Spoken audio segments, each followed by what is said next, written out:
Cara trade follow trend. Okey, macam biasa kita tengok dekat US dollar Swiss franc ni, kalau korang nampak downtrend macam ni, senang je trade untuk kali ni. Kali ni signal adalah untuk korang sell. So kalau korang tengok dia ada big move, big wave ke bawah. So ni adalah tanda dia akan ada momentum yang kuat ke bawah. So sekarang ni price dia ada buat sedikit retracement, dia balik kepada moving average. So ini adalah area entry korang. Okey, bila mana price tu dah sampai level entry ni, korang boleh layer ataupun korang boleh letak sell limit sahaja pada area level ni. Macam biasa, stop loss korang boleh letak daripada previous high kat sini, korang letak dekat sebelum previous high ataupun dekat level-level entry zone korang.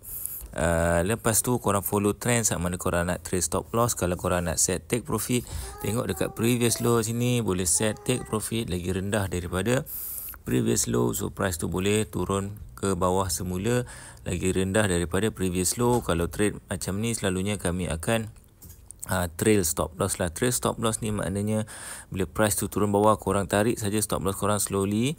So korang nampak puncak, korang tarik, korang nampak puncak lagi, korang tarik sampailah stop loss korang tu di hit dan dia akan auto close trade korang lah.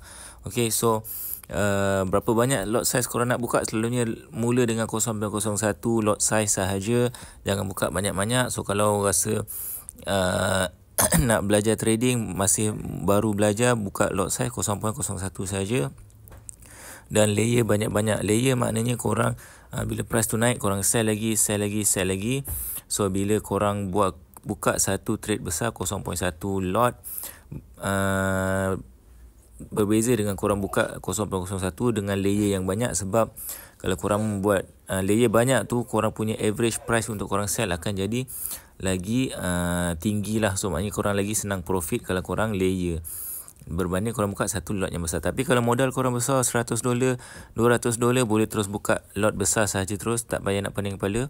Okey, bergantung pada lot size. So nak mula trading ni, mula dengan RM100 sahaja, growkan RM100 korang. Kalau korang berjaya grow jadi RM200-300, maknanya korang adalah trader yang profitable, dan barulah korang boleh scale up dengan menggunakan modal yang lagi besar. Kalau korang tak profit lagi, jangan mula dengan modal yang besar, mula dengan modal yang kecil saja. So kalau korang masih loss, asyik MC je, maknanya korang belum lagi profitable trader, korang tak ready lagi untuk trade dengan modal besar.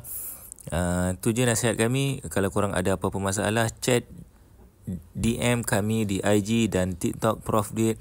Kami akan reply semua chat-chat korang. Kami akan cuba selesaikan semua masalah yang korang tanya.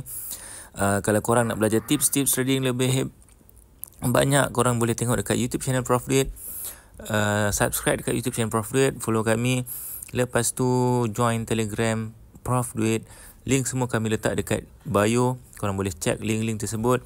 Dekat Telegram Prof Duit kami akan share signal cara trading pada Isnin, Rabu dan Jumaat malam. Selebihnya korang boleh trade sendiri supaya korang boleh praktis strategi korang sendiri.